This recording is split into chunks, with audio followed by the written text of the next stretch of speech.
बढ़िया है क्वेश्चन। एक 8 माइक्रोफैरड के संधारित्र का विभवांतर 20 वोल्ट से बढ़ाकर 30 वोल्ट कर देने पर उसकी स्थित ऊर्जा में वृद्धि की गणना कीजिए। इट मीन्स आपसे क्या पूछा है, वो एक 8 माइक्रो कूलम का संधारित्र है आपके पास, यानी कि C इक्वल टू 8 फैरड है, माइक्रो कूलम नहीं माइक्रो फैरड के संधारित्र का विभवांतर 20 वोल्ट से बढ़कर, इट मीन्स जो V1 है वो कितना है आपके पास 20 वोल्ट, और V2 जो है वो कितना है 30 वोल्ट हो जाता है। ठीक है, कर देने पर उसकी स्थिर ऊर्जा में वृद्धि करना करनी, अर्थात स्थिर ऊर्जा में कितनी वृद्धि हुई है ये आपको प्राप्त करना है। मुझे एक बार बताओ, इस C को पहले चेंज कर लो, 8 इंटू 10 की पावर माइनस के C फैरड, 6 फैरड आ जाएगा। तो माइक्रो को आपने हटा दिया, ठीक है, तो माइनस के 6 इतने फैरड, ये आपके पास फैरड में आ गया वोल्टेज की यूनिट। ठीक है, तो पहले ये निकाल लो कि इससे कितनी स्थिर ऊर्जा थी, अर्थात स्थिर ऊर्जा का formula U equal to half C V square, हमने U1 निकाल ले C1 V1 स्क्वायर, तो half as it is C की वैल्यू 8 इंटू 10 की पावर माइनस के 6 इंटू V1, अब V1 कितना है 20, अब स्क्वायर है तो 2 बार लिख रहा मैं, 2 बार लिख दिया मैंने यहाँ पे, और इसको इससे काट दीजिए, कितना बन जाएगा 4, 2 दूनी 4, 400 की 4 में सनी के, ये काम कर लो 1 2 कितने जाएंगे माइनस के 4, 2 दूनी 4 चौक 16, 16 इंटू 10 की पावर माइनस के 4 कितने जूल। अब यहां तक बात समझ में आती है क्या? देखो, यानी कि यहां तक निकला कि जब उसकी वोल्टेज इतनी थी तो उसकी स्थिर ऊर्जा इतनी थी। अब वोल्टेज बढ़ा दी बट धारिता तो सेम रही, धारिता तो सेम है, धारिता को कोई जिक्र नहीं किया कि स्थिर ऊर्जा में वृद्धि बताओ कितनी होगी। अब वोल्टेज यानी कि धारिता हमारी C2 भी यही रहेगी, 8 इंटू 10 की पावर माइनस के 6 फैरड। इट मीन्स अब आप निकाल लीजिए U2 equal to half C2 V2 square, half as it is C2 की वैल्यू सेम ही है, 8 इंटू 10 की पावर माइनस के 6 इंटू V2 कितना है 30, यानी कि 30 इंटू 30 स्क्वायर था तो स्क्वायर कर दिया हमने, इसको इससे काट दिया, कितना बचा 4, 1 2 माइनस के 4, 3 3 9, 9 की 4 में गुना करी 9 चौक 36, यानी कि 36 इंटू 10 की पावर माइनस के 4 इतने जूल। देखिए समझ में आ रही क्या बातें? सही है। अब उसने पूछा था वृद्धि कितनी हुई बेटे, एक बात बताओ, आप फिलहाल 10 की पावर माइनस के 4 को होल्ड पे मान ले, कॉमन है यहाँ पे, ये तो पहले कितनी थी 16, अब कितनी होगी 36, तो कितने की वृद्धि हुई कैसे प्राप्त करेंगे? इससे इसे घटा दीजिए, आंसर आ जाएगा, यानी कि 20। तो आप निकाल ले, अर्थात मैंने आपको बता रखा पॉइंट को बढ़ाना है घटाना है, यानी कि ऐसे 2 इंटू 10 की पावर माइनस के 3 भी लिख सकते हैं, एक जीरो से कट जाएगी तो ये भी लिख सकते हैं, ऐसे घबराने वाली बात नहीं है। ठीक है, क्वेश्चन नंबर 13 और 13 से लेके अब आगे तक जितने भी आएंगे ना, जो फिलहाल अभी कराए जाएंगे वे सारे इसी जैसे। देखो क्वेश्चन नंबर 13 क्या है, एक समांतर प्लेट संधारित्र की प्रत्येक प्लेट का क्षेत्रफल 100 सेंटीमीटर स्क्वायर है, अर्थात 2 प्लेट है तो दोनों का क्षेत्रफल कितना सेम है, इट मींस A। अब A इक्वल टू, यहां ध्यान देते चलना, 100 सेंटीमीटर स्क्वायर। आगे वो क्या कह रहा, तथा प्लेटों के बीच की दूरी 0.05 सेंटीमीटर है। प्लेटों के बीच की दूरी क्या होती थी x, बिल्कुल सही, x की वैल्यू 0.05 सेंटीमीटर। चलिए आगे वो क्या कह रहा है आपसे, तथा प्लेटों इनके बीच एक परावैद्युत पदार्थ भर देने पर संधारित्र की धारिता इतने फैरड हो जाती है, अर्थात परावैद्युतांक भर देने पर होगी, परावैद्युतांक भर देने पर धारिता कितनी हो रही है भाई 3.54 इंटू 10 की पावर माइनस के 10 फैरड।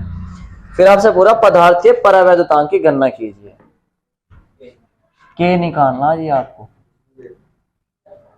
ठीक है, अब 2 तरीके हैं हमारे पास, ए एक्स सी और के में क्या रिलेशन है, यूरा, डायरेक्ट यूरा लगा दो, या फिर वायु संधारित्र के लिए अलग निकाल लो, फिर के डैश इंटू के वाला लगाओ, तो हमें वहां तक क्यों जाना, डायरेक्ट ये वाला लगाओ ना जब के इसमें है। ठीक है, क्योंकि अगर वायु संधारित्र की देता तो हम सोचते भी।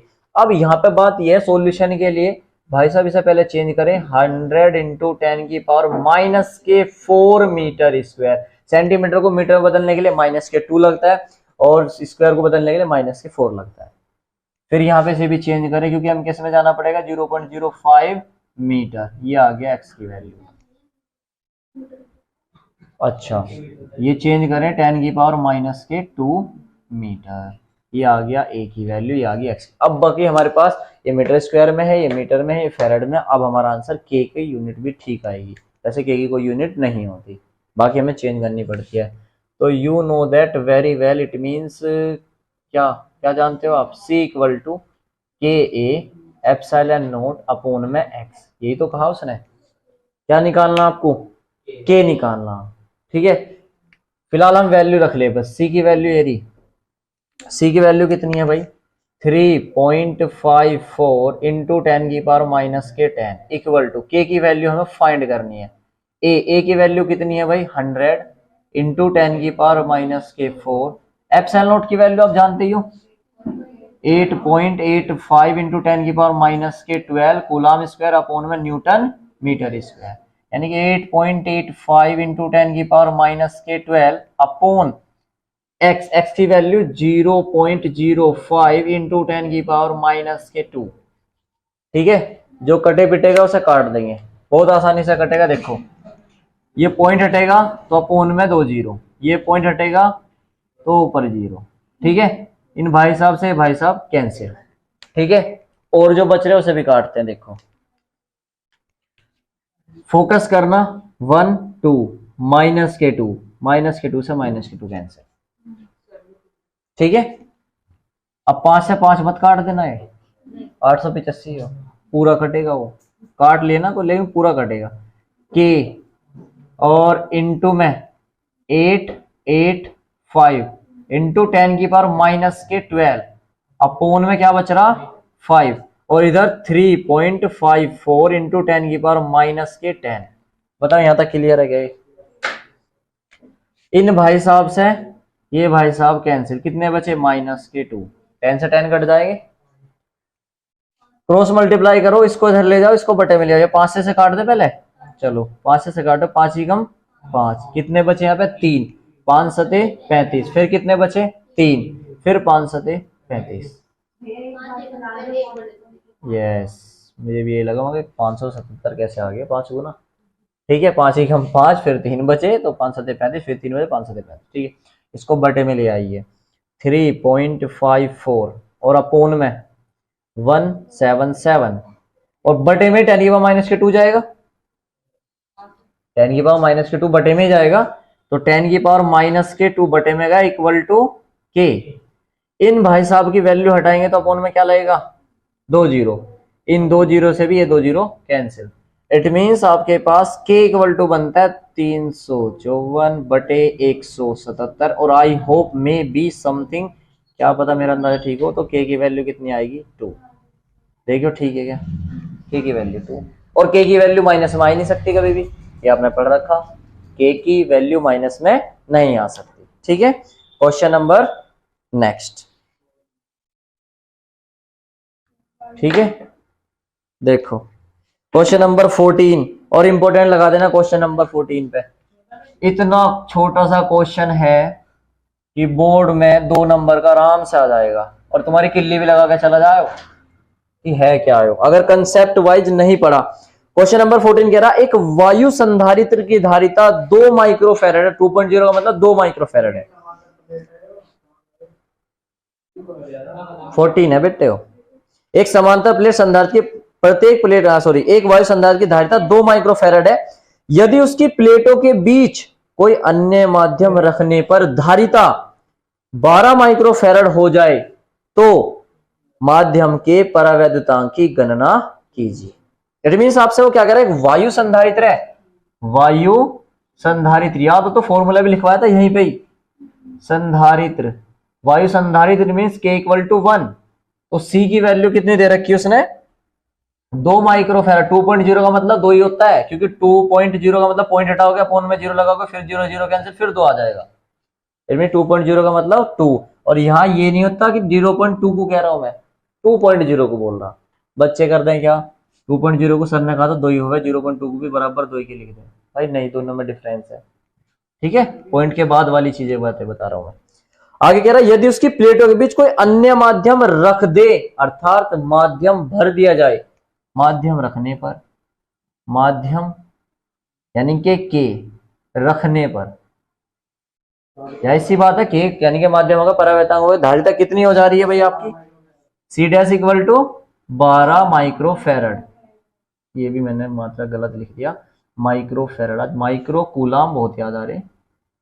ठीक है, इतने फेरड और इतने फेरड। तो उसने क्या पूछा, परावैद्युतांक के की वैल्यू पूछा। बड़ा सिंपल सा रिलेशन बताया था कि नई धारिता के गुना हो जाती थी। इट मींस नई धारिता का फॉर्मूला बताया था क्या, कि C dash equal to K into में सी। आपको के फाइंड करना है तो K equal to C dash upon में सी। यहां पर सी डैश कितना है हमारा 12 माइक्रोफेरड में रहने दो कोई बात नहीं, और सी की वैल्यू कितनी है 2, माइक्रो से माइक्रो सब खत्म हो जाएगा, कितना आ गया 6। तो के की वैल्यू कितनी आ गई यहाँ पर 6, और के की कोई मात्रक नहीं होता। फॉर योर काइंड इन्फॉर्मेशन, अगर आपकी इन्फॉर्मेशन के लिए एक चीज बताओ, यहाँ एकदम दिमाग में आया मेरे, ध्यान दो कि के इक्वल टू होता है सी डैश अपॉन में सी, सेम ऐसे ही के इक्वल टू था एप्सिलॉन अपॉन में एप्सिलॉन नोट। क्या हम दोनों की तुलना कर सकते हैं, क्यों नहीं कर सकते भाई, के इक्वल टू ये है तो के इक्वल टू ये होता है 1 और सेकंड से एक नया फॉर्मूला डिराइव कर सकते हैं, यानी कि सी डैश अपॉन में सी इक्वल टू एप्सिलॉन अपॉन में एप्सिलॉन नोट। मे भी अगर इनके हिसाब से ये पूछने को आ जाए तो शायद कर दो, क्योंकि फिजिक्स का विस्तार अनंत है तो कुछ भी पूछ सकते हैं। मान लो दिमाग एग्जाम में लगाने लगे कि बताओ भाई के की वैल्यू इतनी आ गई तो एप्सिलॉन की वैल्यू बताओ, यहाँ पर ये क्वेश्चन भी तो बन सकता है। जो क्वेश्चन है हूबहू इसमें के की वैल्यू ना पूछकर आपसे क्या पूछ लेता कि माध्यम की निर्वातशीलता बताओ कितनी होती है, माध्यम की विद्युतशीलता बताओ कितनी होती है। तो सी डैश अपॉन सी की वैल्यू आपको पता ही होती है, इसकी वैल्यू आपने निकाल ली, इसकी वैल्यू आपको पता होती है, और ये निकाल दीजिए आप यहाँ पे। तो क्वेश्चन पूछने के तरीके बहुत सारे, बच्चे को बस दिमाग लगाना पड़ेगा। करिए क्वेश्चन नंबर देखेंगे अगला, next question, question number 15। Question number 15 आपसे कह रहा है कि किसी समांतर प्लेट संधारित्र की प्लेटों के बीच विभवांतर 200 वोल्ट है, प्रत्येक प्लेट का क्षेत्रफल 100 वर्ग सेंटीमीटर है और उनके बीच की दूरी 1 मिलीमीटर है। यदि इनके बीच का माध्यम वायु हो तो संधारित्र द्वारा लिए गए आवेश का परिकलन कीजिए। यदि प्लेटों के बीच 2.5 परावैद्युतांक का माध्यम हो तो इतने ही आवेश के लिए विभवांतर कितना होगा। क्वेश्चन की लाइनें बहुत बड़ी हैं तो लिखते चलेंगे क्वेश्चन को, जो जो आपको दे रखा है उसे लिखते चलेंगे। देखो, इस समांतर प्लेट संधारित्र की प्लेटों के बीच विभवांतर, it means V equal to 200 volt. चलिए जी, आगे क्या कहा उसने, यदि प्रत्येक प्लेट का क्षेत्रफल 100 वर्ग सेंटीमीटर है, 100 वर्ग सेंटीमीटर है, इट मींस क्षेत्रफल A इक्वल टू 100, वर्ग सेंटीमीटर का मतलब होता है सेंटीमीटर का स्क्वायर, सही है, इसे चेंज कर लेंगे हम बाद में। और उनके बीच की दूरी 1 मिलीमीटर है, इट मींस x, प्लेटों के बीच की दूरी कितनी होगी हमारी x, 1 mm मिलीमीटर है।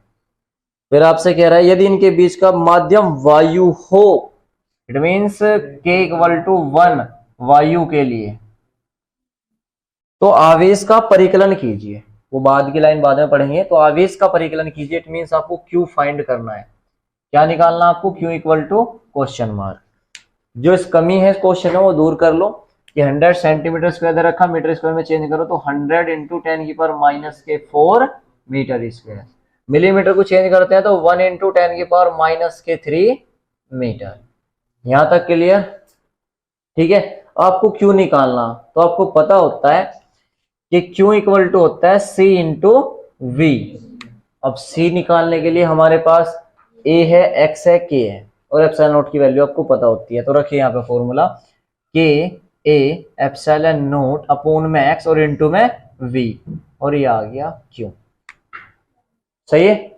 आई होप यहाँ पे आप K की वैल्यू कितनी, यहाँ पे 1, A की वैल्यू कितनी है 100 इंटू 10 की पावर माइनस के 4 इंटू एप्सिलॉन नोट की वैल्यू 8.85 इंटू 10 की पावर माइनस के 12 अपॉन में x की वैल्यू कितनी यहाँ पे 1 इंटू 10 की पावर माइनस के 3 और इंटू में वोल्टेज, वोल्टेज कितना हमारे पास 200। यहां से आई होप कैलकुलेशन आप कर लोगे, आराम से हो जाएगी। 10 माइनस के 3 से कट जाएगा, माइनस के 1 बचेगा, 12 13 हो जाएगी, बाकी गुना करते रहना, आंसर आ जाएगा। ठीक है, अब यहां पे आ जाएगा इसका आंसर कूलाम में। ठीक है, अच्छा यहां तुम ये भी सोच सकते हो कि सर एक काम करेंगे ना, हम सी की वैल्यू अलग निकाल लो साइड में।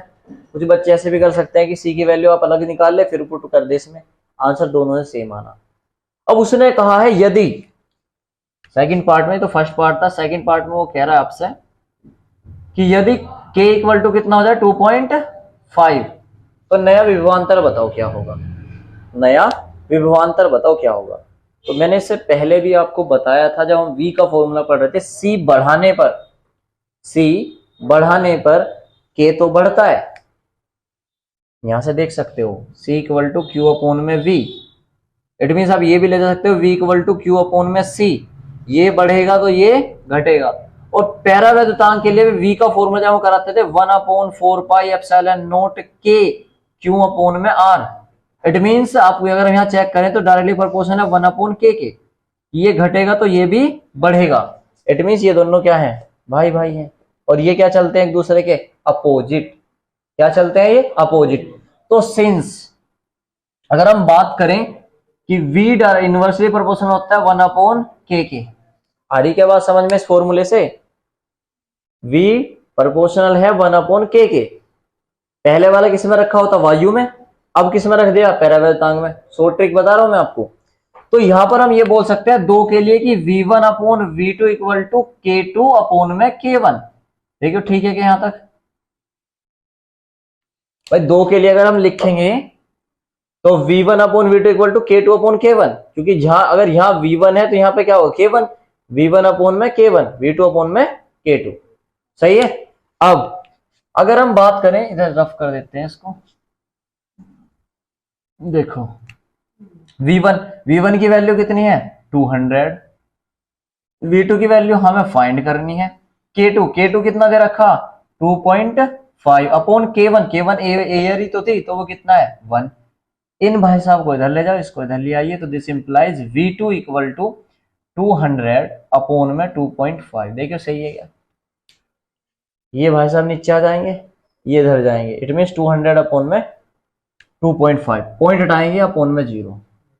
ठीक है, 25 से काट लो, कितनी बार कटेगा, 25 चौका 100 और 25 अट्ठे 200, 200 यानी कि 80। It mean v2 equal to 80 volt, और यही आपका आंसर है।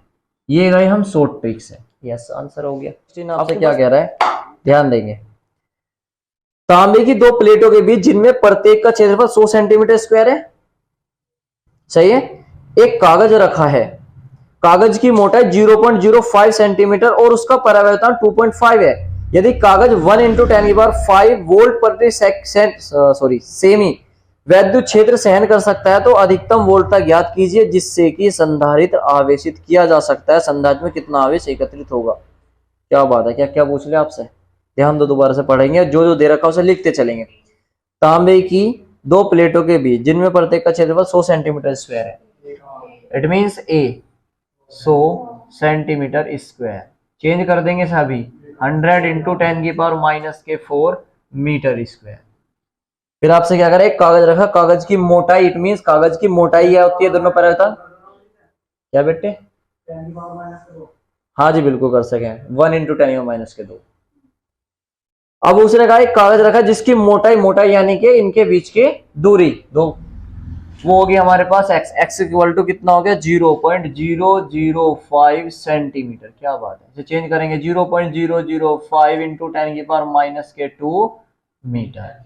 फिर आपसे कह रहा है उसका परावैद्युतांक 2.5 है, के की वैल्यू कितनी है 2.5।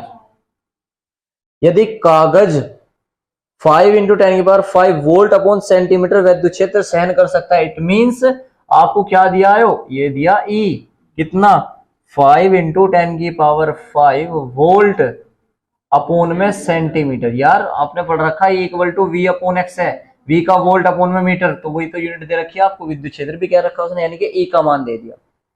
ठीक है, अब आपसे कह रहा है वो कि तो अधिकतम वोल्टता ज्ञात कीजिए। क्या निकालना आपको, V निकालना, अधिकतम वोल्टता ज्ञात कीजिए। जिससे कि संधारित्र आवेशित किया जा सके। एक तो अधिकतम वोल्टता निकालनी है और संधारित्र में कितना आवेश एकत्र होगा और आपसे क्यों पूछ रहे हैं।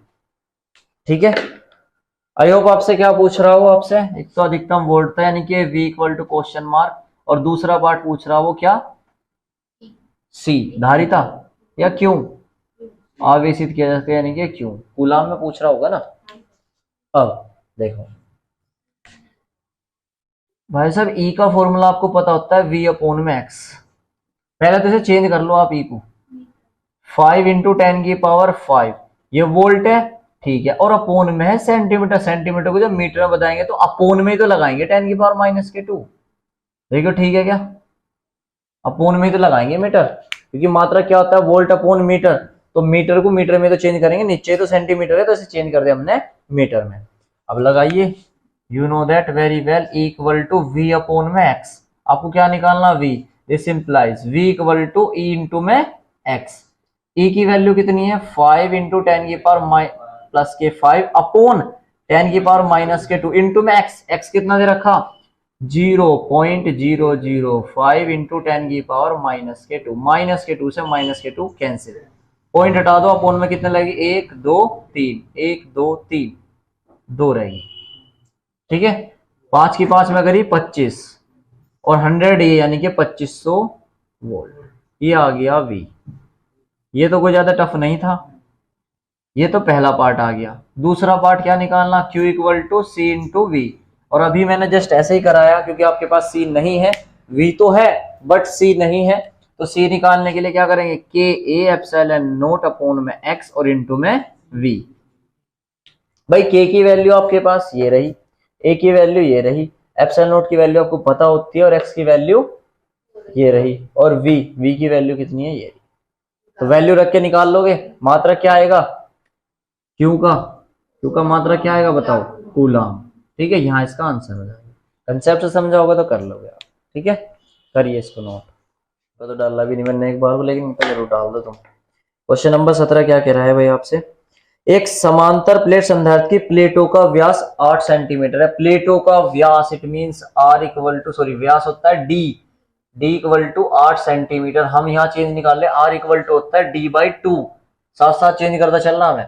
D की वैल्यू 8/2 यानी कि 4 सेंटीमीटर, और it means R equal to 2 into 10 की पावर माइनस के 2 मीटर।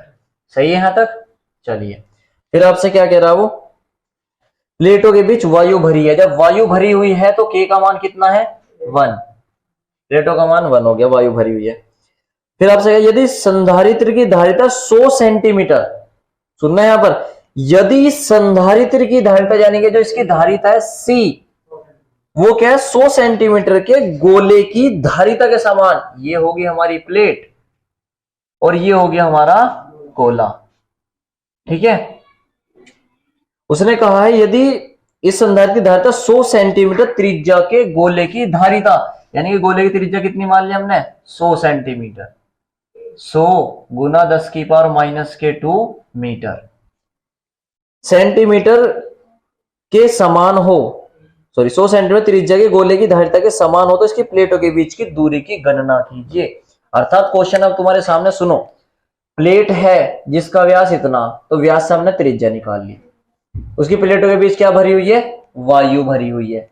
अब उसने कहा जो इसकी धारिता है ना, जो प्लेट की धारिता है वो एक गोला है जो कि 100 सेंटीमीटर का है, और इसकी जो धारिता है वो इस धारिता के बराबर है। हाँ जी, जितनी इसकी धारिता है उतनी ही इसकी, अर्थात प्रश्नानुसार